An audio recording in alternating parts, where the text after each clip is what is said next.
Bun, azan. Terus saya tanya balik kedua sini sampai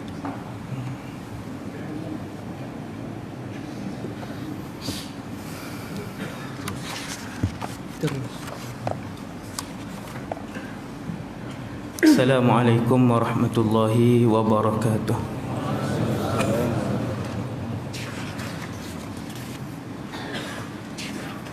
Kita baca surah Al-Kahfi ayat 1 hingga 10. A'udzu billahi minasy syaithanir rajim. Bismillahirrahmanirrahim. Alhamdulillahilladzi anzala 'ala 'abdihi al-kitaba wa lam yaj'al lahu 'iwaja قيما لينذر بأسا شديدا من لدنه ويبشر المؤمنين الذين يعملون الصالحات أن لهم أجرا حسنا ماكثين فيه أبدا وينذر الذين قالوا اتخذ الله ولدا ما لهم به من علم ولا لآبائهم كبرت كلمة تخرج من أفواههم إن يقولوا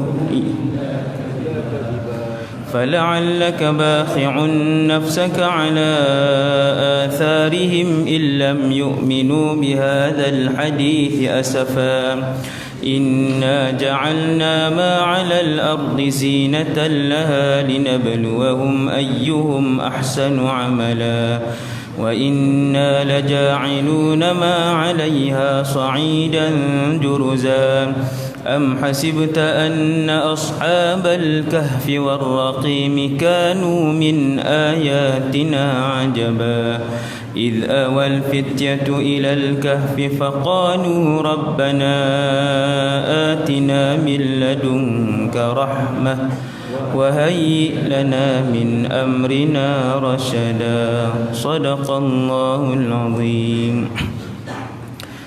أعوذ بالله من الشيطان الرجيم. بسم الله الرحمن الرحيم.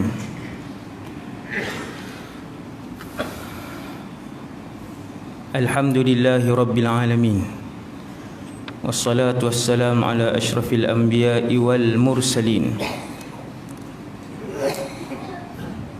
سيدنا وحبيبنا وشفيعنا وقرة أعيننا محمد بن عبد الله الأمين وعلى آله وأصحابه ومن تبعهم بإحسان إلى يوم الدين ولا حول ولا قوة إلا بالله العلي العظيم ولا حول ولا قوة إلا بالله العلي العظيم ولا حول ولا قوة إلا بالله العلي العظيم أما بعد. Pertama sekali nawaitul i'tikaf fi hadzal masjid sunnatan lillahi ta'ala. Radina billahi rabba, kami redha Allah Tuhan kami. Wa bil islami dina, kami redha Islam cara hidup kami. Wa bi Muhammadin nabiyyan wa rasula, kami juga redha bahawa Muhammad sallallahu alaihi wasallam seorang nabi dan rasul. Pengurusi majlis yang berusaha, Tuan Imam, pengurusi masjid, seluruh jawatan kuasa, para pegawai, muslimin dan muslimat, ibu-ibu dan ayah-ayah yang dirahmati Allah Subhanahu wa taala sekalian.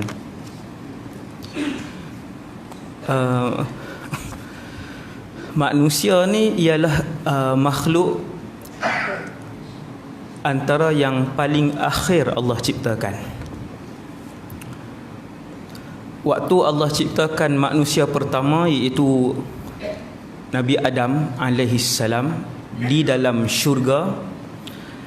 Ketika itu tuan-tuan sekalian, syurga dah ada, neraka sudah ada, arash dah ada, kursi sudah ada, malaikat sudah ada, langit sudah ada, bumi sudah ada, binatang pun sudah ada, jin, syaitan, yang lain semuanya telah lama diciptakan oleh Allah. Baru Allah ciptakan manusia. Antara sebab kenapa manusia yang paling akhir, jawapan yang diberikan oleh para ulama ialah seluruh alam ini diciptakan untuk manusia. kerana manusia adalah makhluk yang paling disayangi oleh Allah Subhanahu wa taala. Satu. Yang kedua, saya nak bagi tahu bahawa bumi ini sebelum manusia pertama diciptakan, bukan bumi, alam ini sudah lama.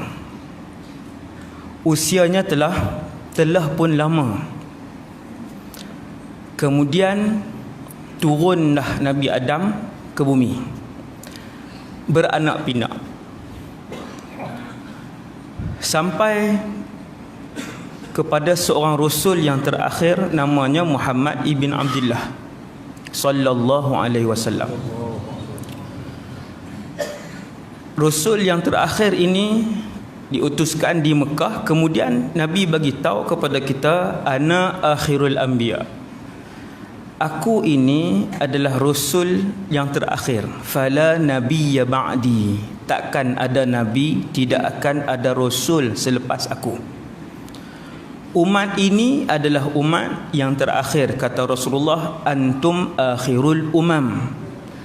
Nabi duduk dengan sahabat, Nabi kata antum akhirul umam, kalian adalah umat yang terakhir. Lepas ni tak ada umat, kerana selepas ini akan berlaku kiamat. Antara benda ataupun berita yang paling besar kepada umat Nabi Muhammad dari sudut sedihnya ialah umat ini akan menyaksikan kiamat, bukan umat lain. Suasana kiamat semua rasul cerita. Semenjak daripada rasul yang pertama, Nabi Adam sendiri cerita kepada umat dia tentang suasana kiamat. Tetapi kiamat itu tidak berlaku kepada umat Nabi Adam. Sampailah keseluruhan rasul yang bilangannya 313. Rasul itu kesemua menceritakan tentang suasana dan keadaan kiamat yang akan berlaku. Satu benda yang rasul lain tak sebut ialah kalian akan menyaksikan kiamat. Ucapan itu tidak disebutkan oleh rasul-rasul lain kecuali Rasulullah sallallahu alaihi wasallam. Dan menyaksikan kiamat adalah berita antara yang terburuk di dalam alam ini, kerana kiamat hanya disaksikan oleh mereka-mereka yang kafir 100% dan tidak memiliki iman walaupun sebesar sebutir pasir di dalam dirinya. Siapapun nama beliau, di mana pun dia tinggal, sekiranya dia melihat kiamat, maka ketahuilah tempatnya pasti dan pasti adalah neraka Jahannam. Kerana kiamat hanya disaksikan oleh manusia yang 100% kafir dan tidak ada sedikit pun iman dalam hati dia, diri dia. Wal'iyadzubillah. 2. Kemudian Nabi pun datang, Rasulullah pun diutuskan 1400 tahun lebih yang lalu. Kalau nak kira dengan tepat, 1439 tahun yang lalu Nabi berhijrah. Kalau orang tanya berapa usia umat Nabi Muhammad sehingga malam ni, 1439 tahun yang lalu Nabi berhijrah. Sebelum tu selama 13 tahun Nabi berdakwah di Mekah. Maka usia umat Nabi Muhammad 1439 campur 13. Itulah usia umat Nabi Muhammad. Apabila Nabi ditanyakan oleh sahabat dan juga Jibril sendiri, bilakah kiamat, tahun bila, bulan apa, tarikhnya apa, maka Nabi pun menjawab dengan satu jawapan muktamad. Muhammad penghulu Rasul pun tidak tahu, Jibril penghulu dan ketua malaikat pun tidak tahu. Dah selesai. Dalam alam ni yang paling mulia manusia, malaikat. ketua manusia seluruh alam tak tahu bila kiamat, ketua malaikat seluruh alam tidak tahu bila kiamat selesai. Kemudian Jibril tanya, wahai Muhammad, kalau macam tu, dalam keadaan Jibril tahu jawapan dia, tapi Jibril datang ketika itu untuk mengajar umat Nabi Muhammad tentang urusan kiamat. Wahai Muhammad, adakah di sana tanda-tanda bahawa kiamat itu dekat? Maka jawab Rasulullah, ya. Maka Nabi pun menyenaraikan tanda-tandanya. Antaranya dalam hadis itu lebih kurang 3 ataupun 4 tanda kecil kiamat. Ulama pun bahas dan cari daripada ratusan ribu hadis Nabi, ratus ribu. Saya tak mampu, tuan-tuan tak mampu, terlalu banyak. Ulama yang hebat-hebat dahulu, mungkin kita tertanya-tanya, ustaz, hari ni tak ada ke ulama yang hebat macam tu? Nabi sebut yang paling hebat sekali umat aku ni yang hidup pada zaman aku, iaitu sahabat. Thummal ladzina yalunahum thummal ladzina yalunahum, Nabi sebut begitu. Kemudian 100 kurun kedua, 100 kurun ke 3, 100, 200, 300. 300 tahun pertama ini selepas kewafatan Rasulullah disebut pada zaman ni salafus salih. Inilah salafus salih. Mereka-mereka yang mempunyai iman yang paling hebat dan mereka-mereka yang mempunyai keilmuan yang tinggi zaman tu kebanyakannya. Kemudian semakin lama semakin kurang, semakin lama semakin tipis imannya, semakin lama semakin tipis imannya. Malam ni kita dengan Rasulullah sudah 1439 tahun, lebih kurang 14 kurun. Jauh, kurun ke-15. Kita dah sampai kurun ke-15. Ulama melihat hadis-hadis ni kerana mereka menghafaz ratusan ribu hadis zaman dulu. Zaman hari ni nak cari yang menghafaz 100 ribu, siapa tuan? Kan? Yang okeylah, tak payah sebutlah. Dan kemudian di kalangan ulama yang menghafal ratusan ribu ni, terutamanya 3 kurun terawal ni ramai Imam Ahmad sehingga mencecah 1 juta hadis hafalan. Imam Syafi'i pun sama, Imam Abu Hanifah pun sama, Imam Malik Ibn Anas, keempat-empat ni semua ulama hadis besar. Mereka cari hadis Nabi dan mereka melihat, dan puluhan lagi ulama-ulama lain, mereka pun melihat tanda-tanda yang pernah disebutkan oleh Rasulullah sallallahu alaihi wasallam sepanjang 1400 tahun. Hak Nabi senarai ini, kesemua ini berlaku ada ketika mana Nabi masih hidup, ada ketika mana Nabi setelah pun wafat, dan ada yang berlaku sehinggalah kebelakangan ni. Ini hak tanda yang banyak ni. Berapa banyak yang dah berlaku? Maka ulama pun sampailah zaman hari ni belum ada lagi seorang ulama yang menghimpunkan keseluruhan tanda kecil ni dalam sebuah buku. Yang himpun semua sekali duduk dalam sebuah buku masih belum ada. Jadi banyak kitab, dalam kitab sekian, dalam kitab sekian, dalam kitab sekian diletakkan di sini 20 tanda, 40 tanda, 90 tanda, 60 tanda. Jadi perlu seorang ulama yang orang alim lah, tok guru kan, himpun ke semua ni, letak dalam satu buku, kemudian huraikan makna dan juga huraian hadis-hadis tersebut. Kemudian ulama pun senaraikan tanda-tanda ni yang paling banyak sekali, menghimpunkan lebih kurang 130 tanda-tanda kecil dan juga beberapa tanda-tanda besar. Malam ni kita akan tengok secara laju lah, saya tak tahulah sempat ke tidak 50 ni ya, sempat ke tidak 50 tanda-tanda kecil kiamat yang disebutkan oleh Rasulullah dalam hadis-hadis sahih, dan semua ni yang dah berlaku, semua ni yang sudah berlaku. Maksudnya tuan-tuan sekalian, 1400 tahun ni tempoh yang lama, tempoh yang panjang, sehingga kita akan melihat tanda-tanda yang dihimpunkan oleh para ulama ini hampir lebih daripada 70%, 80% telah pun berlaku dan dilihat oleh oleh umat Islam sepanjang 1400 tahun, dan para ulama akan sebut yang ni berlaku zaman ini berlaku zaman ini. Apabila selesai ke semua tanda-tanda kecil yang digariskan oleh Rasulullah ini, bila habis semua, kalau habis petang ataupun pagi esok kesemua telah berlaku, maka pagi esok jugalah akan keluar tanda besar kiamat yang pertama. Dia bila keluar tanda besar yang pertama, waktu tu manusia dia akan jadi dalam keadaan yang kacau bilau suasana ketika tu. Sebab tanda besar kiamat yang pertama, mengikut majoriti para ulama yang membahaskan hadis akhir zaman, ia adalah Dajjal. Dekat-dekat dengan munculnya Dajjal, ada beberapa hadis yang sangat jelas Nabi sebut suasananya bagaimana. Tapi yang tu bukan tajuk ceramah malam ni. Suasana beberapa bulan ataupun beberapa tahun sebelum kemunculan Dajjal. Yang tu tajuk ceramah kan.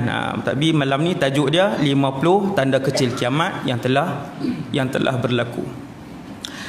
Hadis yang pertama disebutkan oleh Rasulullah SAW ialah tanda nombor 1 yang telah berlaku tanda kiamat ialah diutuskan Rasulullah sallallahu alaihi wasallam. Nabi diutuskan lama dah, bahawa bumi ini sudah mendekati ajalnya. Apakah tanda-tandanya ya Rasulullah? Aku diutuskan. Bila Nabi diutuskan? 1400 tahun yang lalu. Dah lama dah, tanda yang antara yang terawal yang sudah pun yang berlaku. Bila Nabi sebut dalam hadis riwayat Imam Bukhari dan Muslim, bu'ithtu ana was-sa'atu kahatain. Nabi buat macam ni, aku dan kiamat diutuskan jaraknya begini. Nabi buat. Ada ulama sebut jarak di antara jari ni dengan jari ni, nak ke sini, ketinggian ni dengan ketinggian ni, jari telunjuk dengan jari tengah, kan, begitu. Itu yang pertama. Kemudian tanda yang kedua yang telah pun berlaku. Tuan-tuan bayang, tanda bila sebut tanda kiamat, bermaksud Nabi nak beritahu bahawa kiamat sudah dekat. Bila tanda pertama itu berlaku? Nun 1400 tahun yang lalu. Apabila Nabi sebut dengan jelas, aku diutuskan, itulah antara bahawasanya kiamat itu sudah dekat. Iaitu bumi ini akan menghadapi ajalnya. Bumi, langit, gunung ganang, lautan, sungai, para malaikat, bukan bumi, alam ini keseluruhannya. Dan akhirnya kita akan ke satu negeri yang kekal, iaitulah sama ada syurga selama-lamanya ataupun neraka selama-lamanya. Tidak ada negeri yang ketiga. Dua pilihan saja. Kemudian kata Rasulullah dalam satu hadis yang lain, seorang sahabat nama Auf ibn Malik dalam satu peperangan, iaitu perang Tabuk, Auf ibn Malik radhiyallahu anhu. Sahabat ni mungkin kita tak pernah dengar. Abdul Rahman ibn Auf lain. Yang ni Auf ibn Malik. Dia datang ke kemah Rasulullah, kemudian dia minta izin. Bila dia bagi salam, minta izin, Nabi pun sebut Auf ibn Malik. Nabi teka, adakah Auf ibn Malik yang duduk di luar kemah? Auf jawab, ana ya Rasulullah, ya saya. Nabi kata masuk. Auf ibn Malik jawab kepada Rasulullah, akulli ya Rasulullah, masuk semua ke? Dia melawak dengan Nabi. Siapa renung hadis ni, dia boleh tengok Rasulullah dengan sahabat ni rapat. Nabi bukannya satu orang yang susah nak berjumpa, ataupun yang bila jumpa orang bawah ni nak senyum payah. Bos katakan, Presiden Madinah Munawwarah dan sebagainya. Auf ibn Malik kata, masuk semua ke ya Rasulullah? Nabi kata, na'am kulluka, masuk semua sekali. Auf ibn Malik masuk, dia pun duduk di hadapan Rasulullah sallallahu alaihi wasallam. Dia masuk ada tujuan lain, tapi bila duduk Nabi kata, ya Auf, u'dud sittan baina yadayis sa'ah. Wahai Auf, kira aku nak sebut 6 tanda di antara kita dan juga kiamat. 6 tanda di antara kita dan juga kiamat. Macam itulah tuan-tuan. Ada tempat Nabi sebut 4. Ada tempat Nabi duduk dengan sahabat lain, Nabi sebut 1.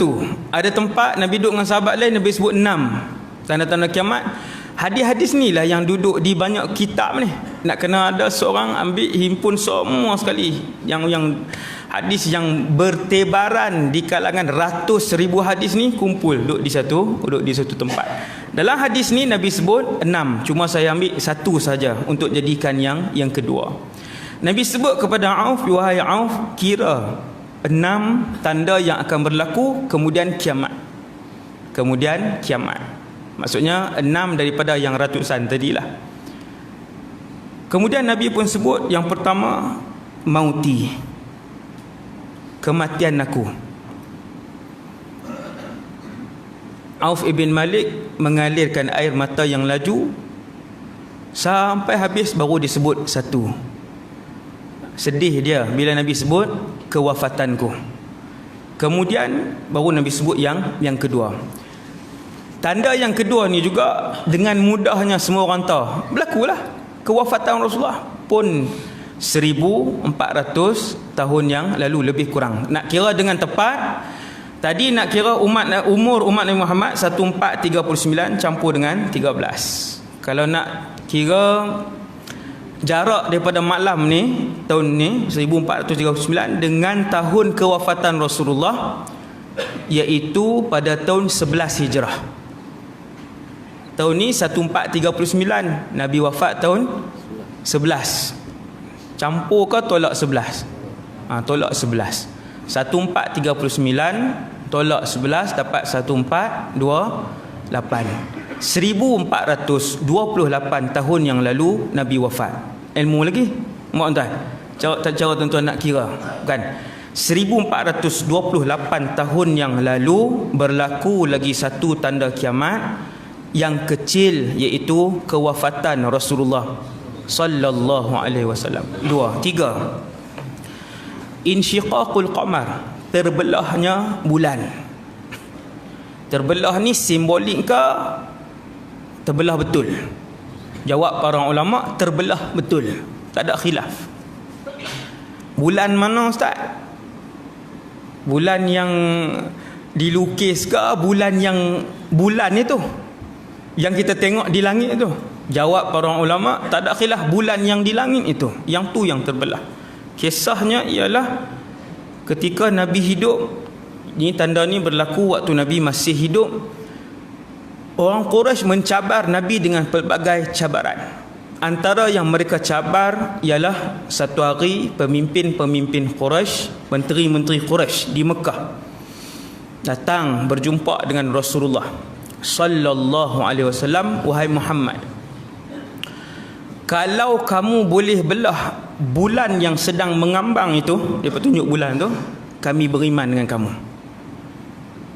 Nabi tengok bulan tu, Nabi kata, izinkan aku beberapa masa. Nabi masuk, Nabi bermunajat dengan Allah. Ya Allah, pemimpin-pemimpin Quraisy minta, ya Allah, supaya bulan itu terbelah 2. Apakah kau mengizinkan ya Allah untuk bulan ini terbelah 2? Allah wahyukan kepada Nabi SAW, wahai Muhammad, sekalipun terbelah 2 mereka takkan beriman. Ya Allah, izinkan bulan itu dibelah 2 dengan kekuasaanmu. Nabi minta juga, Allah izinkan. Nabi pun bagi tahu, adakah kalian akan beriman sekiranya bulan itu yang di atas tu terbelah 2? Mereka kata ya. Hak ni yang besar-besar ni, Abu Jahal apa semua ni.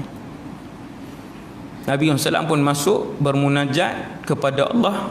Allah arahkan bulan itu, bulan yang kita tengok sampai malam ni, bulan itulah dia pun terbahagi kepada 2, dan kemudian bulan itu pun turun.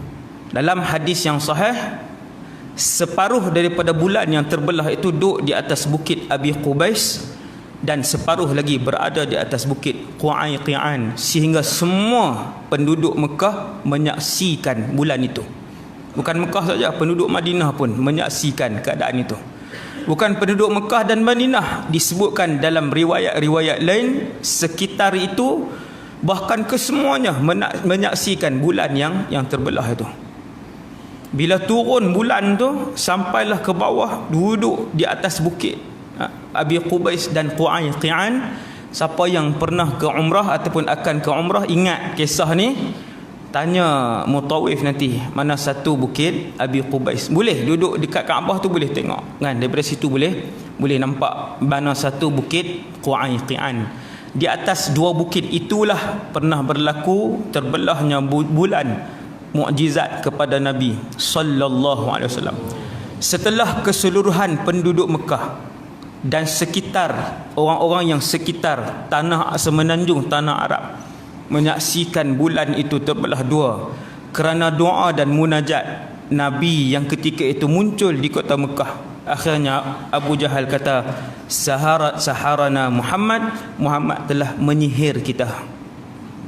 Dia kata sihir pula. Tak percaya juga sihir. Kemudian akhirnya bulan itu pun naik kembali dan mereka tidak beriman kepada Nabi sallallahu alaihi wasallam. Selesai. Itu yang ketiga. Kemudian yang keempat, berakhirnya generasi sahabat. Nabi sebutkan dalam satu hadis yang sahih riwayat Imam Muslim, wa ashabi amanatun li ummati, dan sahabat-sahabat aku juga amanah kepada umat aku. Fa idza dhahaba ashabi ata ummati ma yu'adun, apabila seluruh umat aku telah pun pergi, telah pun wafat, akan terjadi kepada umat aku perkara-perkara yang dijanjikan kepada mereka. Antara tanda bahawa kiamat sudah hampir, sahabat sudah habis, meninggal keseluruhan sahabat. Lama dah sahabat wafat ni, lama dah. Bilangan sahabat lebih kurang 140,000 orang. Lebih kurang 140,000 orang. Sebab sahabat ialah mereka yang melihat Rasulullah secara bertentang mata, hidup pada zaman itu, dan mereka Islam. Syarat untuk dapat gelaran sahabat. Pada haji wada yang Nabi kerjakan di akhir hayat Nabi berkhutbah di Arafah di hadapan lebih kurang 100,000 orang Islam. 100,000 tuan, ni baru 1,000, lebih kurang ini baru 1,000. Nabi berkhutbah yang khutbah Hajjatul Wada' tu, khutbah Hajjatul Wada' di Arafah di hadapan lebih kurang 100,000 orang Islam. Bila sebut 100,000 orang Islam, kesemuanya adalah sahabat. Kesemuanya melihat Rasulullah Islam dan hidup pada zaman Nabi sallallahu alaihi wasallam. Kesemua yang pernah menyaksikan Rasulullah wafat, dan sahabat yang paling akhir, ni maklumat sahabat yang paling akhir hidup adalah Abu Tufail Amir ibn Wathilah. Abu Tufail Amir ibn Wathilah, dan dia wafat pada tahun 100 atau 101 atau 107 atau 110. Banyaklah pendapat di kalangan para ulama, 100, 102, 107 atau 110. Tu pendapat. Dan kita malam ni 1439. Sahabat yang terakhir wafat pada tahun lebih kurang 100 Hijrah. Anda boleh tengok kan jarak dia. Jarak kita ni dengan pemergian keseluruhan sahabat daripada atas muka bumi Allah Subhanahu wa taala. Dan itu adalah generasi terbaik umat Nabi Muhammad. Kaedah dia, semakin jauh dengan zaman Rasulullah, maka semakin hilang jumlah iman dalam hati umat Nabi Muhammad, sehinggalah dekat dengan kiamat. Selepas Nabi Isa dah wafat, Ya'juj Ma'juj pun dah dibunuh, Dajjal pun dah mati, akan berlaku tanda-tanda kiamat besar yang lain tu, yang berbaki matahari, keluar dukhan, asap, binatang yang boleh bercakap, yang akan cop pada muka orang sama ada mukmin ataupun kafir. Waktu itu akan berbaki hanya manusia-manusia yang semakin jahat,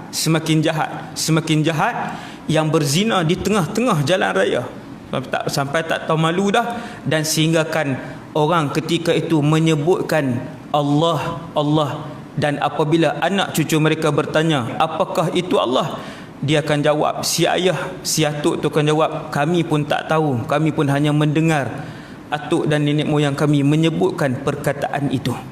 Yang ni kaedah tuan-tuan. Semakin jauh dengan zaman Rasulullah, makin nipis dan semakin hilang jumlah iman tersebut. Tanda kelima yang disebutkan oleh Rasulullah untuk kalian melihat bahawa kiamat itu semakin dekat ialah Baitul Maqdis ditawan ataupun dibuka dan diperintah oleh umat Islam. Yang ni pun dah 2 kali berlaku sepanjang 1400 tahun ini, sudah 2 kali berlaku. Nabi wafat tahun 11, Baitul Maqdis ditawan pada tahun 16 Hijrah pada zaman pemerintahan Umar bin Al-Khattab. Hebat zaman Sayyidina Umar, Baitul Maqdis ditawan. Ketika Nabi hidup dan menjadi Perdana Menteri Madinah, Baitul Maqdis di bawah kerajaan Rom.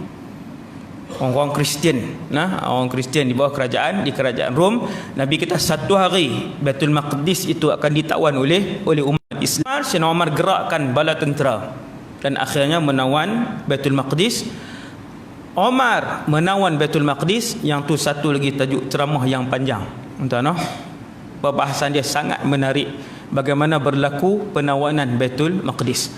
Kemudian selepas tu Baitul Maqdis jatuh balik ke tangan musuh, dan pada kurun ke-7, pada kurun ke-7 iaitu pada zaman Salahuddin Al-Ayyubi, kurun ke-6 tahun 583 Hijrah. Malam ni 1439, kurun ke-15. Kurun ke-15. Satu kurun 100 tahun. Ini ilmu ni. Cara tuan-tuan nak kira. Satu kurun 100 tahun. 2 kurun 200 tahun. 1439 tahun Hijrah bermaksud 15 kurun. Sebab 1400 tahun 14 kurun. Dia bila lebih 1 tahun 1401 dia dah masuk kurun ke-15 macam tu. Bila kita sebut Baitul Maqdis ditawan kali kedua pada tahun 583 Hijriah, maksudnya ditawan Baitul Maqdis pada kurun ke-6. Itu cara kira jarak, tuan. Jadi pada kurun ke-6 sekali lagi Baitul Maqdis ditawan oleh orang Islam, diperintah oleh orang Islam.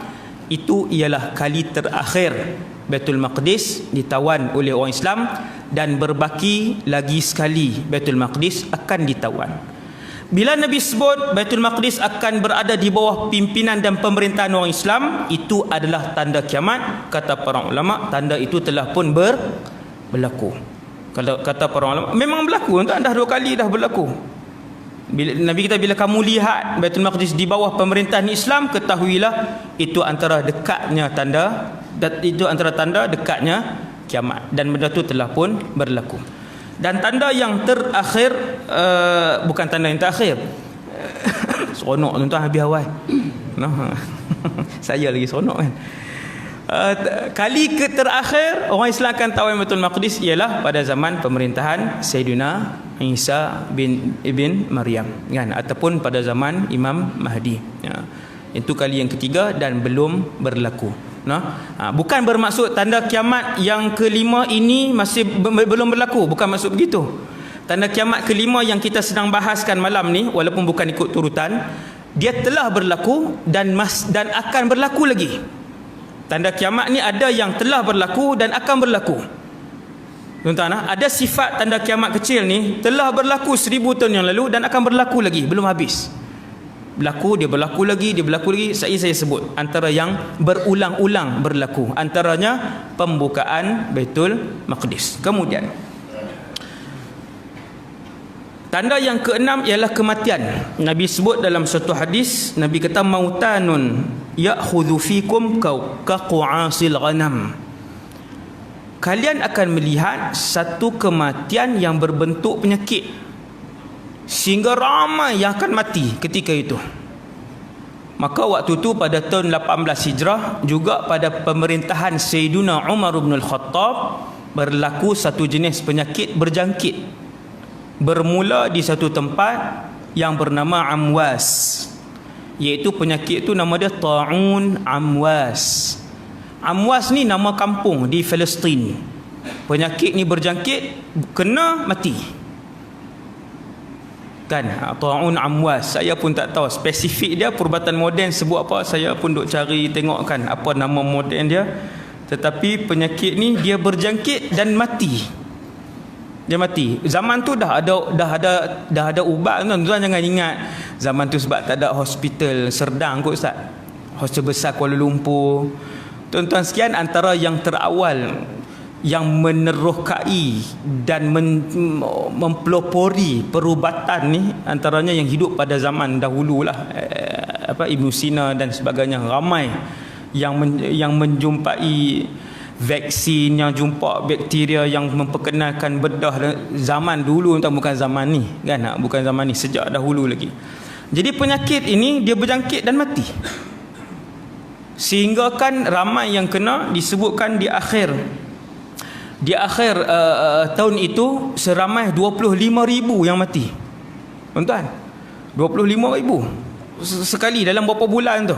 Sehingga kan tidak terlepas juga sahabat-sahabat yang besar, kibarus sahabah, sahabat-sahabat yang kanan, antaranya Abu Ubaidah bin Al-Jarrah.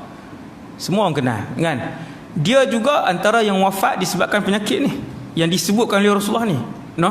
Jadi bila kita belajar tanda-tanda kecil kiamat ni, antara berbelas-belas hikmah dan pengajaran dia, kenapa kita pelajari dan terokai tajuk ni, ialah untuk kita melihat kebenaran yang disebutkan oleh Rasulullah sallallahu alaihi wasallam. Waktu Nabi sebut itu, yang ni belum berlaku. Cuma Nabi sebut awal kepada para sahabat bahawa ia akan berlaku. Jadi 25,000 yang wafat di kalangan umat Islam ketika itu di Syam, Palestin, di Syria. Dia berjangkit sampai ke Syria. Amwas ni nama tempat di Palestin tepi Syria. Saya belajar di Damsyik, di Dimash, Syria. Alhamdulillah. Sempat mengaji di sana. Palestin sebelah, selepas tu Syria. Selepas tu Syria. Penyakit tu datang sampai ke Syria. Waktu tu ramai para sahabat di Syria.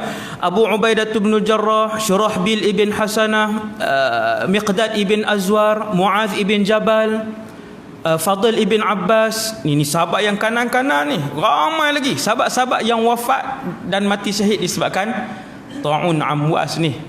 Ta'un Amwas ni.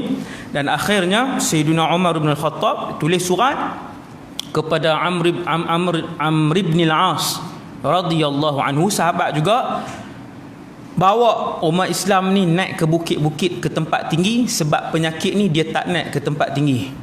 Saya pun baca tengok kan kisah tu, kenapa pula kan. Dan memang itu yang berlaku.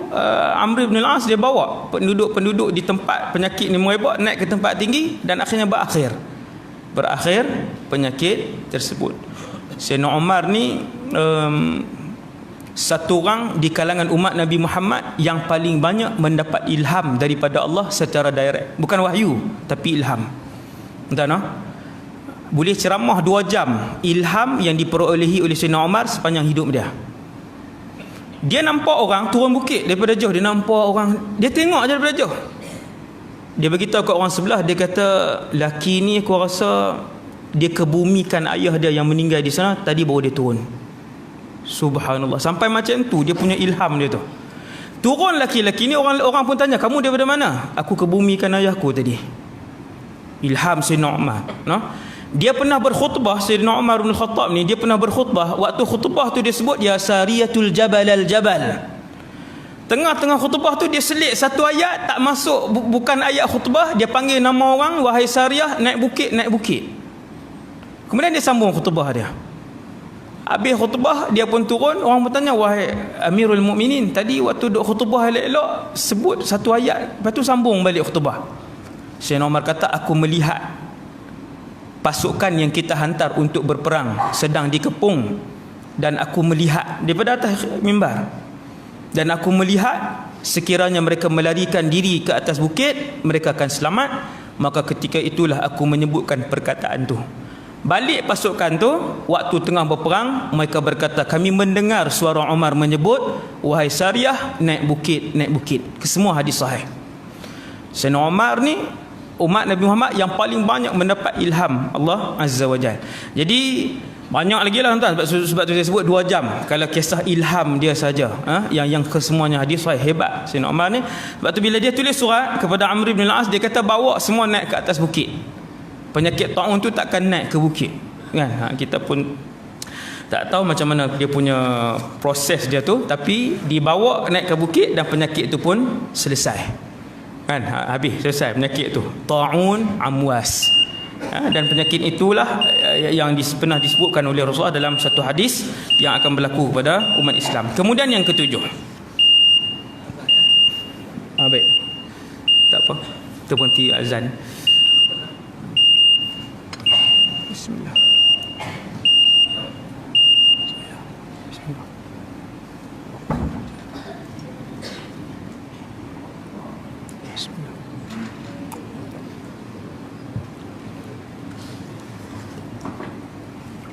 Masih. Allahu Akbar.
Sayyidina Muhammadin wa syarafu wa darajatuhu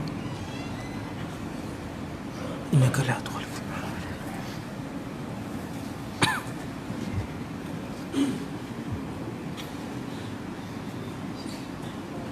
Kita sampai bismillahirrahmanirrahim pada tanda kecil kiamat yang telah pun berlaku yang ketujuh, iaitulah yang disebutkan oleh Rasulullah sallallahu alaihi wasallam, banyaknya muncul fitnah ataupun ujian-ujian besar kepada umat Nabi Muhammad sallallahu alaihi wasallam.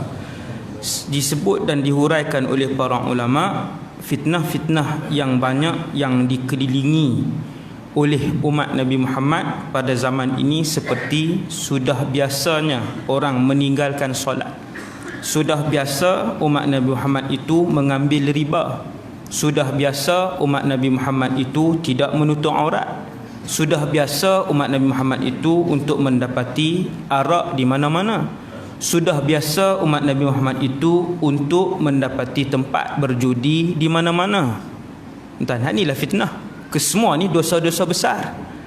10 dosa yang paling besar, tuan-tuan boleh tengok benda-benda ni jadi biasa di kalangan umat Nabi Muhammad. dan sudah biasa zina di kalangan umat Nabi Muhammad. Begitulah kasratul fitan, banyaknya fitnah, ujian-ujian besar yang mengelilingi kehidupan umat Nabi Muhammad, dan fitnah-fitnah itu menjadi biasa kepada mereka. Tuan-tuan, kemuncak kepada fitnah ini ialah yang paling besar semenjak Allah menciptakan alam ini, ialah munculnya bapa fitnah dunia yang bernama Dajjal. Sehingga kan beberapa hari sebelum munculnya bapa fitnah terbesar alam ini, yang dikhawatiri dan digusari oleh seluruh rasul, Dajjal ni tuan, digusari oleh seluruh rasul, yang mana berita buruk ini akan dihadapi oleh umat Nabi Muhammad sallallahu alaihi wasallam. Kemuncaknya ialah apabila fitnah ini datang sebelum ataupun beberapa hari sebelum Dajjal muncul, dia seperti malam yang gelap gelita, sehingga kan orang-orang beriman juga tidak dapat dan susah untuk melakukan ibadah dan kebaikan pada jalan Allah Subhanahu wa taala. Sebab tu Nabi selalu pesan, Nabi kata badiru bil a'mal fitanan ka qita'il lailil muzlim. Buatlah banyak benda baik, perbanyakkanlah ibadah sebelum kalian menempuh satu zaman, satu fasa dalam kehidupan umat aku, ketika kemuncak fitnah, kalian nak berzikir pun tak boleh, kalian nak solat pun tak boleh, kerana gelapnya zaman fitnah ketika itu. Tuan-tuan, akan mai zaman tu akan datang. Sekarang ni dia datang, dia punya bibit-bibit kepada kemunculan fitnah besar tersebut. Manusia susah untuk melakukan kebaikan dan ketaatan. Mula menjadi susah. Walaupun alhamdulillah kita boleh solat, kita boleh baca Quran, kita boleh bersedekah, tetapi bibit-bibit itu sudah mula kelihatan. Sudah mula kelihatan. Jadi Nabi sebut badiru, bersegeralah melakukan ibadah-ibadah, bersegeralah melakukan amal-amal soleh sebelum kalian dilitupi oleh fitnah yang gelap. Sampai ketika itu keseluruhan alam ni, satu bumi ni, termasuk orang-orang yang beriman, tak boleh nak buat, tak boleh melakukan ibadah kepada Allah Subhanahu wa taala. Yang ke-8 ni jarang disebutkan, tapi dia juga antara tanda kiamat yang kecil. Apa tuan-tuan? La yushikunna an yusabba alaikumus syarr. Yushakunna, sudah sangat hampir, kata Rasulullah, kalian akan ditimpa kejahatan daripada langit. Sehingga kan kejahatan itu dilakukan oleh orang yang duduk jauh di pedalaman. Kejahatan tu kena kepada orang yang duduk jauh di pedalaman. Nabi sebut fayafi, jauh di pedalaman. Lalu sahabat kata, ya Rasulullah, apakah itu fayafi? Wahai Rasulullah, Nabi pun jawab, al-ardul qafru, iaitulah jauh di pedalaman. Berlalu 1400 tahun yang lalu Nabi sebut hadis ni. Tuan-tuan boleh tengok dalam huraian para ulama ni dah 1400 tahun. 1400 tahun. Ulama-ulama dahulu tak jumpa untuk sebutkan hadis ni, kejahatan daripada langit ni kejahatan yang macam mana. Sehinggalah pada zaman hari ini disebutkan, apabila sampai tanda kiamat ni, tuan-tuan, ulama-ulama pada zaman moden ini, 100 tahun ini ataupun 50 tahun ini, ulama-ulama yang membincangkan tentang tanda-tanda kiamat yang berlaku di akhir zaman, mereka menyebutkan kejahatan daripada langit itu ialah apa yang dipancarkan oleh satelit-satelit yang berada di angkasa lepas sana. Lebih 13,000 yang saluran-saluran yang dipancarkan daripada atas sana. Betapa bilion manusia yang rosak melalui pancaran-pancaran ni, tuan-tuan, dipancarkan ke handphone. Maka bolehlah daripada handphone ni melayari internet, yang rosak dan lara dengan gamenya, yang rosak dan lara dengan muziknya, yang rosak dan lara dengan filmnya, kemudian yang dipancarkan ke TV, yang kemudian yang dipancarkan ke, tuan nampak. Itulah antara yang ulama hari ni bila baca hadis ni kan, beberapa orang ulama yang mengkaji hadis-hadis akhir zaman seperti Dr. Umar Abdul Kafi, Dr. Ali Jumaah sendiri, Dr. Abdullah Al-Munajjid, Dr. ni, mereka-mereka yang mendalami tentang kajian akhir zaman, bila membaca hadis ni, kejahatan daripada langit itu disebutkan oleh mereka, disebutkan oleh para ulama ni, yang dipancarkan ni melalui satelit dan sebagainya ni, melalui radio yang dipancarkan ke dalam TV, yang dipancar ke dalam handphone dan sebagainya. Itulah antara yang diijtihadkan oleh para ulama bila membahaskan tentang hadis. Nabi sebut la yushakunna an yusabba alaikumus syarr minas sama, dekat sudah kata Rasulullah akan ditimpakan kepada kalian banyak kejahatan daripada langit. Subhanallah, bukti mukjizat Nabi sallallahu alaihi wasallam. Nabi sebut benda ni, bila Nabi sebut ni yang daripada langit ni, ulama hari ni hurai. Ulama hari ni kata kemungkinan kepada perkara ni, yang satelit dan sebagainya ni. Dan Nabi sebut waktu tu orang-orang yang tinggal di pedalaman, yang susah pun akan terkena dengan fitnah ni.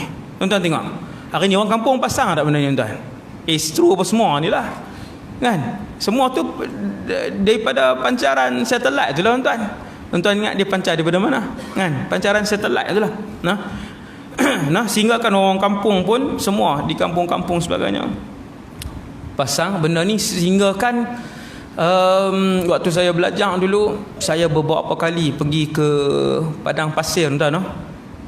Saya pernah bermalam di padang pasir. Dia ada buat rumah tetamu kecil.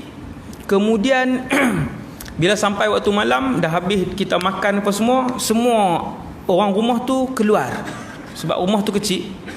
Saya pun tertanya-tanya kan, di mana mereka akan tidur kan. Saya pun perhati. Akhirnya saya buka tingkap. Di tengah padang pasir yang luas tu, dia susun macam gundi. Ini sini panggil apa? Gundi beras yang besar. Guni guni tu yang warna koko, yang tapi yang sangat besar. Dia susun di atas padang pasir tu ikut bilangan penduduk, ikut bilangan bilangan orang rumah tu, bilangan penghuni di rumah tersebut. Kalau penghuni rumah tu 6 orang, maka 6 lah, mak, ayah, anak 4 orang. Disusun di luar, di atas padang pasir tu. Maksudnya masih ada lagi badui-badui yang berpindah randah daripada satu tempat ke satu tempat. Bila di satu tempat ada banyak air, mereka pindah ke sana. Sebab padang pasir yang luas, yang ribu kilometer, puluh ribu kilometer tu tuan, dia tak ada geran. Dia hidup di sini, dia hidup di sini, masih berpindah randah. Dalam keadaan berpindah randah tu, satelit ada. Satelit dia bukan besar piring Astro tuan, dia 5 kali piring Astro tu, 5 kali, dan siaran dia bukan 36, bukan 72 siaran dia paling banyak saya tengok mencecah 800. Dan piring dia 2 kali meja ni. Dia hadapkan ke langit tuan, dia hadapkan langit 800 siaran, yang paling banyak sekali. Paling jauh sekali di Thailand, siaran Thailand. Semua 20 siaran Thailand ada di situ. Siaran Thailand boleh tengok kan. Itulah kejahatan yang ada ke langit, yang Nabi kata sehingga kan yang di pedalaman juga akan terkena kejahatan itu. Subhanallah, ni hadis ni kan. Jadi para ulama hari ni kata itulah yang dimaksudkan oleh Rasulullah barangkali. Kemungkinan itulah yang dimaksudkan oleh Rasulullah, dan benda tu telah berlaku. Kemudian Nabi pernah sebut bahawasanya dalam satu hadis yang ke-9, tanda kecil kiamat yang ke-9 yang Nabi sebut ketika Nabi hidup dan tanda tu belum berlaku. Nabi kata akan berlaku nanti peperangan besar di antara dua kumpulan Islam, fi'atan azimatan. Akan berlaku peperangan besar dan seruan mereka satu. Ada banyak lagi hadis lain yang menceritakan tentang hadis ni. Banyak lagi lah Nabi sebut sekian macam-macam. Dan perang itu kata para ulama ialah perang Siffin. Perang Siffin yang berlaku pada tahun 37 Hijriyah. 37 pada zaman siapa tuan? Nabi wafat 11, Sayyidina Abu Bakar 2 tahun sampai 13, kemudian Sayyidina Umar, kemudian Sayyidina Uthman. 37 ni pada zaman Sayyidina Ali ibn Abi Talib. Berlaku perselisihan pendapat. Yang ni pun tajuk ceramah, peperangan Siffin 2 jam. Kenapa dia berlaku tuan-tuan? Panglima kumpulan yang pertama Sayyidina Ali, sahabat Nabi, menantu Nabi, penulis wahyu, sepupu Rasulullah, ahli keluarga Rasulullah. Dan panglima peperangan itu, panglima yang kedua, pihak yang satu lagi ialah Muawiyah ibn Abi Sufyan, juga sahabat Rasulullah sallallahu alaihi wasallam. Perang ni memang mungkin tuan-tuan banyak persoalan lagi. Kenapa pula kan? Tak pernah dengar ni. Benda ni sahih dan dia memang berlaku. Peperangan yang dahsyat, melibatkan lebih daripada 260,000 orang. 260,000 orang. Yang menariknya tuan-tuan yang dirahmati Allah sekalian, tahun 37 tu sahabat Nabi masih lagi berjumlah ratusan ribu. Sahabat Nabi 100,000. Tetapi yang menyertai peperangan itu tidak sampai 10 orang. Hak lain semua ambil pendekatan berkecuali. Mereka tak sanggup, tak sanggup untuk mengangkat pedang lah, mengangkat pedang tuan. Islam sama Islam waktu tu. Mati pun ramai. Di pihak Sayyidina Ali syahid 25,000, di pihak Sayyidina Muawiyah meninggal syahid 45,000. 45,000. Jadi antara sahabat kanan yang terlibat dalam perang tu adalah Abdullah ibn Amr ibn al-As. Abdullah, mufti sahabat. Dia ni digelar sebagai antara bukan dia yang paling alim, antara mufti sahabat. Dia kata dia menyertai peperangan itu kerana diarahkan oleh ayahnya Amr bin al-As yang berada di pasukan Muawiyah bin Abi Sufyan radhiyallahu anhum, akan tetapi dia tidak membunuh seorang pun di dalam peperangan itu. Dia tak boleh nak angkat pedang dia. Perang tu walaupun melibat antara Islam dan Islam, tetapi para sahabat tidak melibatkan diri kecuali beberapa orang sahabat sahaja, antaranya Abdullah ibn Abbas, Ammar ibn Yasir radhiyallahu anhum. Nabi pernah sebut dalam satu hadis yang pendek, satu hadis yang pendek, Nabi sebut kepada Sayyidina Ammar, waktu Nabi hidup, Sayyidina Ammar masih hidup, waihaka ya Ammar, jaga-jaga wahai Ammar, taqtulukal fi'atul baghiyah, kamu akan dibunuh oleh sebuah kumpulan pelampau dan mereka itu Islam. Maka ulama pun tengok Sayyidina Ammar duduk dengan siapa? Sayyidina Ammar duduk dengan pasukan Sayyidina Ali ibn Abi Talib. Daripada situlah para ulama sebut kan dalam ijtihad mereka bahawa yang benar itu di sebelah pihak Sayyidina Ali. Jadi sahabat berijtihad. Ada yang benar dan ada yang salah dalam ijtihad mereka. Dan peperangan itu telah pun berlaku pada tahun 37 Hijriyah. Perang yang sangat besar, dan kemudian selesai. Dan tajuk tu kata para ulama tak sesuai untuk diberitahukan kepada semua orang Islam yang lain supaya tidak berlaku salah faham. Tidak berlaku salah faham pada orang-orang yang tidak ada asas ilmu agama kan. Kemudian rentetan daripada peristiwa Siffin itu, peperangan Siffin nama dia, peperangan Siffin, keluarlah satu lagi tanda kecil kiamat yang telah pun berlaku, iaitulah munculnya satu kumpulan Khawarij. Satu kumpulan Khawarij, iaitu mereka yang asalnya bersama dengan Sayyidina Ali dalam perang tadi. Bila pasukan Sayyidina Muawiyah melalui Amr bin al-As, sahabat juga bersama dengan Muawiyah, minta untuk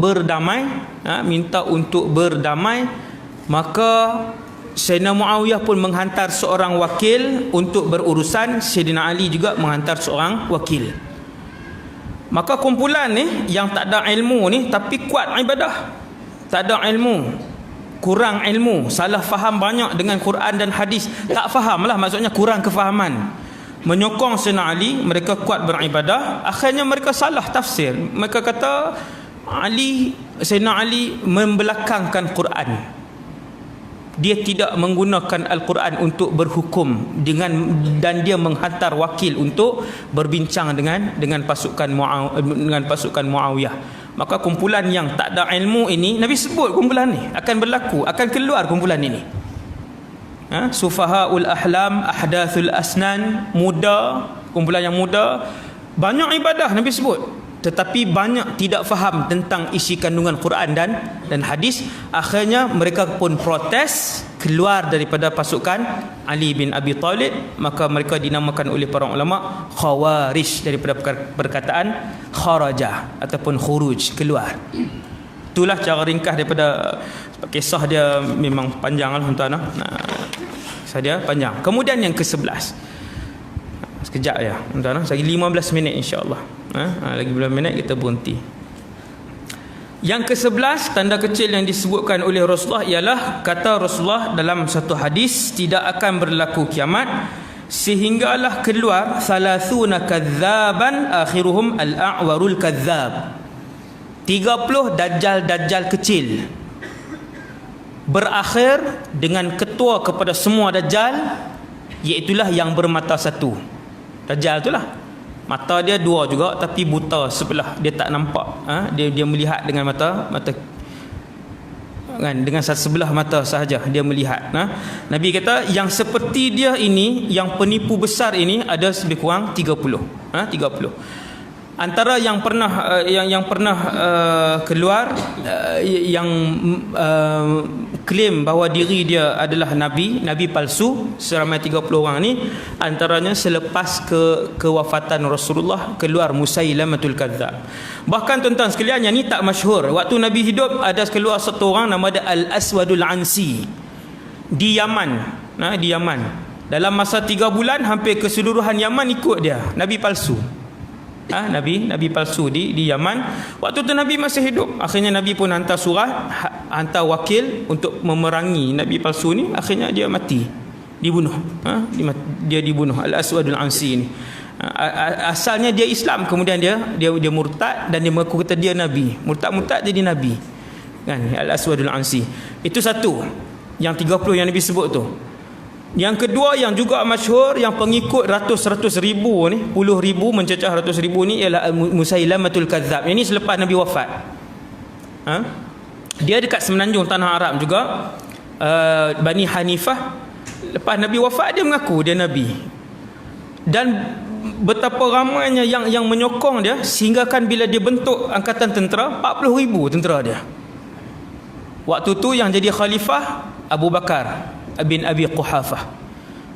Hebat Abu Bakar ni, hebatlah, menarik.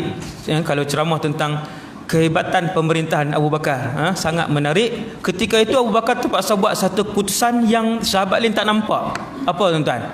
Memerangi mereka. Macam mana nak perang orang Islam sendiri ni kan? Tapi dia murtad. Musailamatul Kadzab ni dikira sebagai murtad. Dan Abu Bakar bin Abi Quhafah radhiyallahu anhu buat satu keputusan yang berat, iaitu mesti perang sebab mereka murtad. Akhirnya dia pun keluarkan sahabat-sahabat yang hebat lah. Antaranya Ikrimah bin Abi Jahal, anak Abu Jahal yang masuk Islam, panglima yang hebat. Dan ketika itu untuk menghadapi pasukan yang besar. Dan akhirnya Musailamah ni dibunuh oleh seorang yang bernama Wahsy ibn Harb. Wahsy dulu dalam perang Uhud dia bunuh Sayyidina Hamzah, pak saudara Nabi. Pak saudara Nabi. Panjanglah cerita dia, saya tak mau masuklah malam ni. Jadi yang tu antara yang disebutkan oleh Rasulullah yang akan berlaku. Dan sampailah pada zaman hari ni tuan-tuan, 1400 tahun, lebih daripada 30 orang yang mengaku menjadi nabi, laki-laki dan perempuan. Rupanya bila tengok hadis daripada Sayyidina Hudzaifah, hadis riwayat Imam Ahmad dan Imam At-Tabarani dan Imamul Bazzar, dan hadis ni sahih. Dalam satu hadis lain, bila Nabi sebut 30 penipu ni yang mengaku kata Nabi ni, Nabi-Nabi palsu ni, antaranya ada wanita. Disebutkan oleh Rasulullah arba'un niswah, minhum arba'un niswatin. Di kalangan mereka ada 4 orang wanita. Dalam sejarah umat Islam 1400 tahun sejarah umat Islam, ada wanita yang mengaku jadi rasul dan ada yang mengikut dia. Saya tak mau perincikan di sini, dia jadi terlalu panjang. Antara yang terakhir, bukan yang terakhir lah, antara yang paling masyhur yang mengaku jadi nabi ini ialah di India. Di India, iaitu Mirza Ghulam Ahmad, yang pengikut dia ada sampai hari ini di Malaysia. Di mana? Penang kan? Mirza Ghulam Ahmad ni sampai hari ni. Sampai hari ni dia punya pengikut dia bahaya. Dia ni mengaku rasul dan pengikut dia mencecah ratusan ribu. Dia mendakwa bahawa dia menerima wahyu. Dan ulama-ulama India, tuan-tuan, di India orang Islam ramai, melebihi seluruh penduduk Malaysia. Lebih kurang 60 juta orang Islam di India. Ramai, dan bilangan ulama mereka sangatlah ramai. Bukan ulama-ulama biasa, ulama-ulama yang hebat, yang bertaraf antarabangsa, yang bertaraf dunia.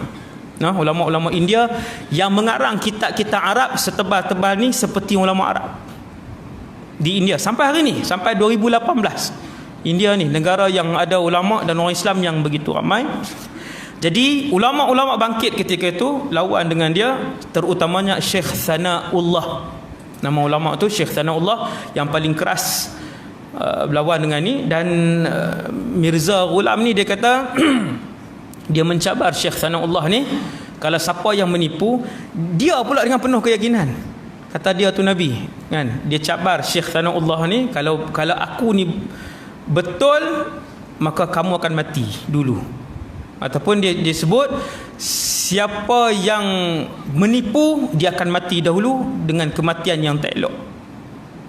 Kurang daripada setahun, Mirza Ghulam Ahmad ni dia kena satu penyakit yang menyebabkan dia tak boleh bergerak dan mulut dia tak boleh bertutur dengan baik. Akhirnya dia mati.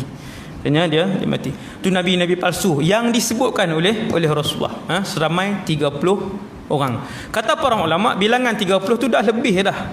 Macam mana pula? Maka ulama pun jawab kan, iskal permasalahan ni.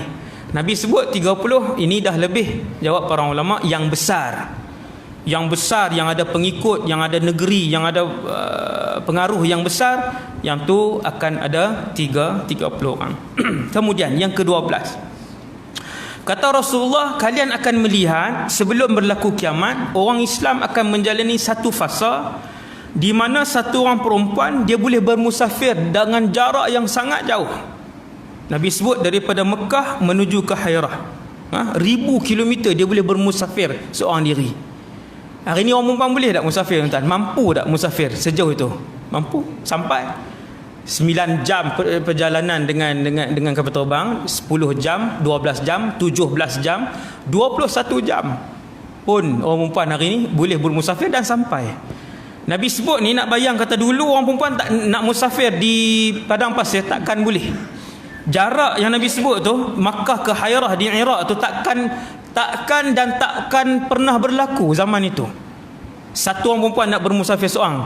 Nabi sebut, kalian akan melihat dalam kehidupan umat aku akan sampai satu masa orang perempuan, wanita di kalangan umat aku boleh bermusafir ribuan kilometer tu. Nabi tak sebut 1000 kilometer, Nabi kata jarak yang jauh itu. Hari ini kita tengok sabda itu benar dan tanda kiamat itu telah pun berlaku. Hari ini umat Nabi Muhammad, wanita muslimah ke tak Islam ke, mereka boleh bermusafir puluhan ribu kilometer dengan kapal terbang tadi dan sampai ke tempat dia. Kemudian yang ke-13, keluarnya api daripada Hijaz. Yang ni pun telah pun berlaku. Hijaz ni dekat Mekah, Madinah, Hijaz, tuan. Mekah, Madinah, Taif, itulah Hijaz. Ardul Hijaz. Dalam kitab-kitab lama bila sebut Hijaz merujuk kepada Mekah, Madinah, Taif. Nabi sebut satu hari akan keluar api yang besar daripada Hijaz, sehingga akan api itu menerangi tengkok-tengkok unta yang berada di Busra. Busra ni Syria, bukan Basrah, dia ada dua. Basrah Iraq, Busra Syam, Syria. Saya pernah sampai ke situ lebih 5 kali waktu belajar dulu ni, sebab situ dekat saja dengan tempat belajar kami, Dimashq kan. Nah, situ juga ada kubur Al-Imam An-Nawawi, dan Busra juga pernah menjadi pusat pemerintahan Rom sedunia. Sampai hari ini ada Kolosium terbesar dunia di Busra. Kolosium yang tuan-tuan tengok dalam filem Rom tu kan, yang tempat berlawan tu. Dia punya tempat duduk tu masih elok sampai hari ni. Batu apa tahu masih lagi elok sampai hari ni. Nah, berapa ribu tahun dah usia batu tersebut, nah, tempat duduk tadi ni. Nabi kata satu hari akan keluar api yang besar. Maka kata para ulama, antaranya Imam Ibn Kathir, antaranya Imam Abu Syamah, imam ataupun ulama-ulama yang hidup dan melihat suasana itu dalam buku mereka karang pada malam hari Rabu 3 Jamadil Akhir tahun 654 Hijriah, kami melihat api yang sangat besar yang muncul berdekatan dengan Madinah Al-Munawwarah di satu tempat yang bernama Harrah. Tuan-tuan, Madinah ni tuan-tuan, saya cerita sikit kepada tuan-tuan. Madinah ini pada zaman Rasulullah, Madinah Munawwarah dikelilingi oleh hutan tebal. Hutan tebal ni tuan-tuan jangan bayang hutan yang tuan-tuan boleh masuk macam tu. Hutan tebal yang sehinggakan sukar untuk orang masuk ke dalam. Punya tebal hutan tu. Dan hutan tebal yang ada di Madinah pada zaman Rasulullah ketika itu sehinggakan ada binatang-binatang seperti gajah, seperti kijang, seperti harimau dan lain-lain. Hak ni boleh tengok keadaan muka bumi Madinah pada zaman Rasulullah. Sebab itu pada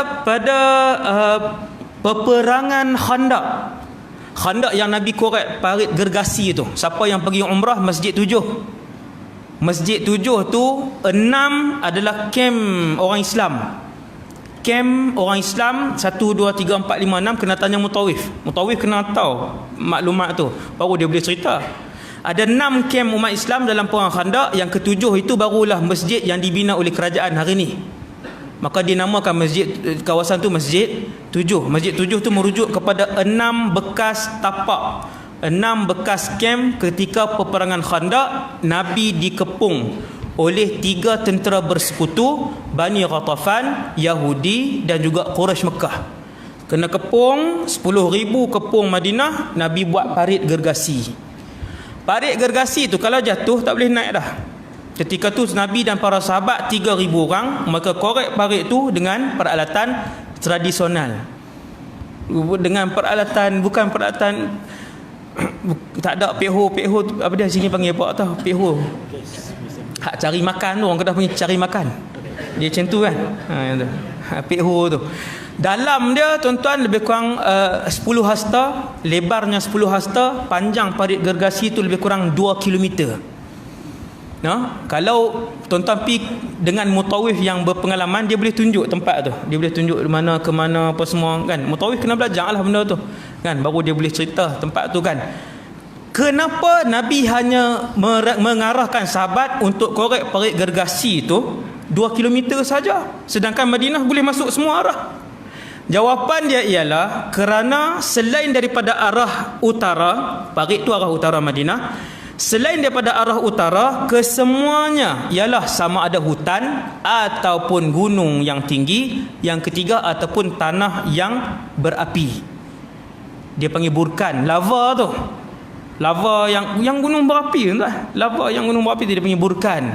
Jadi orang tak boleh berjalan di atas dia kerana sangat panas. Pada tahun 654 Hijriyah, sekali lagi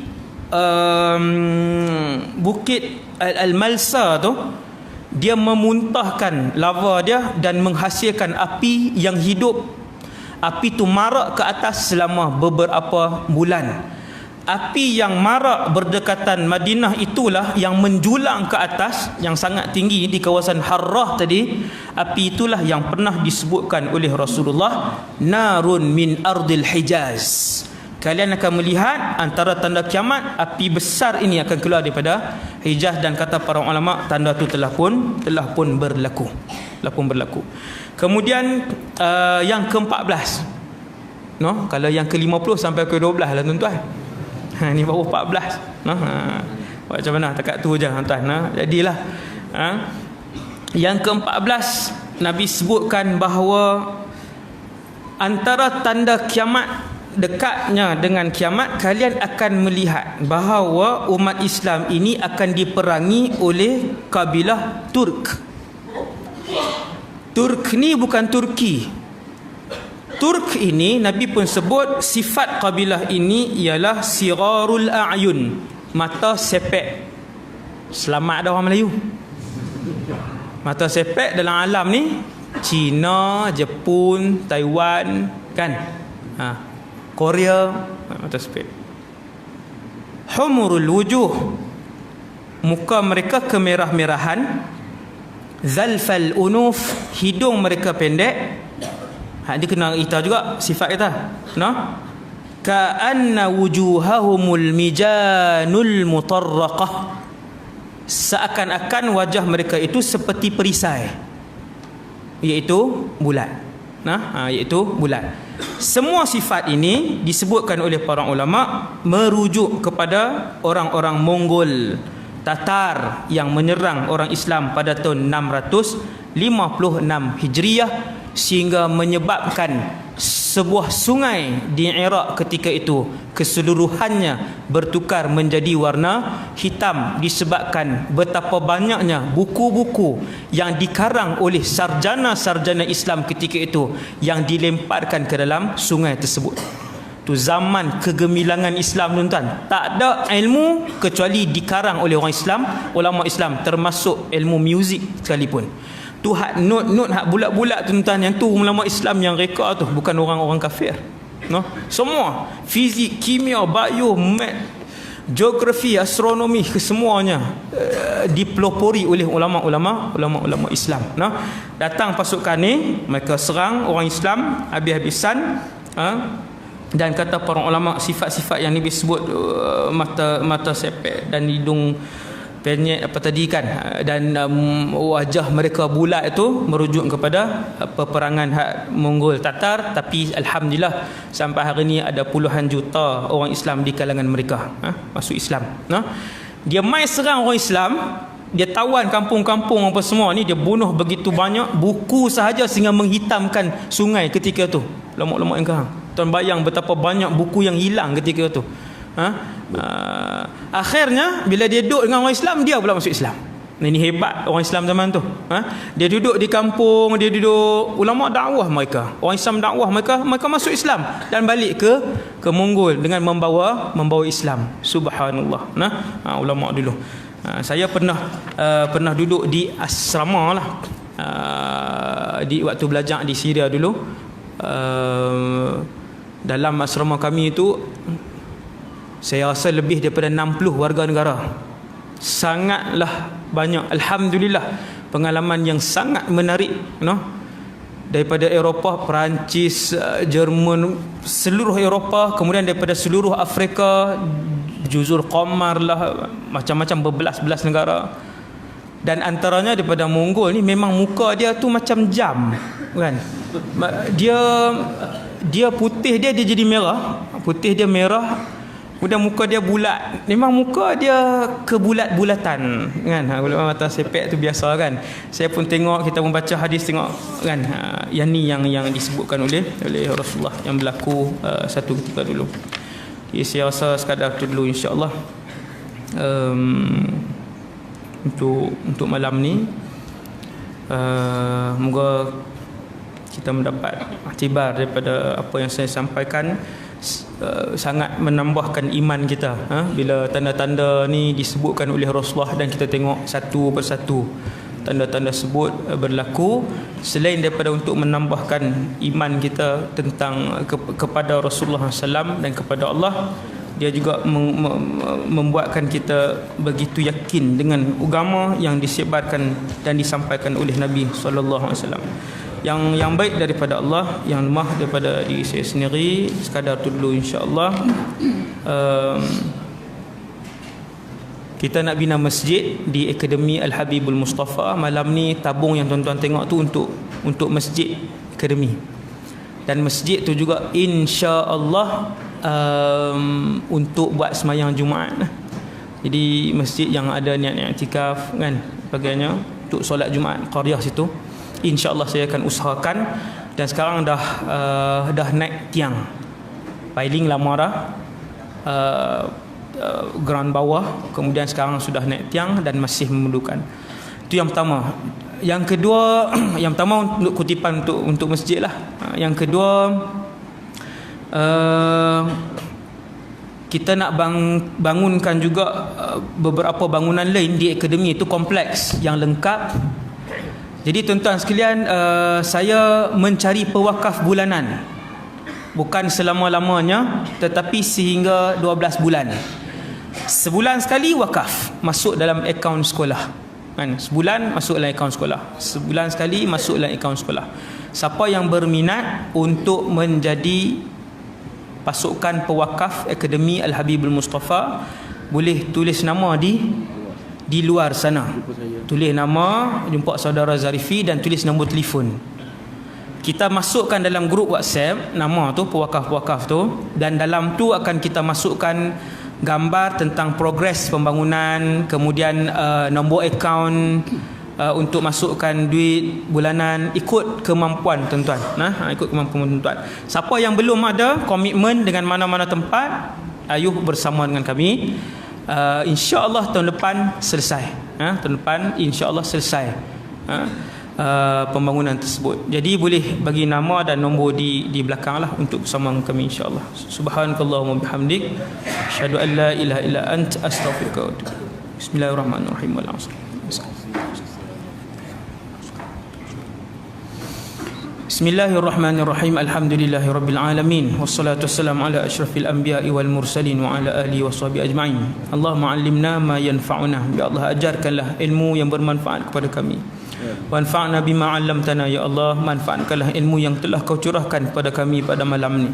Wazidna ilman wa amalan wa ikhlasan fi hayatina. Ya Allah, tambahkanlah kepada kami ilmu, amal ibadah dan keikhlasan dalam kehidupan kami. Sallallahu ala sayyidina Muhammad wa ala alihi wasallam. Walhamdulillahirabbil alamin. Assalamualaikum warahmatullahi wabarakatuh. Bismillah.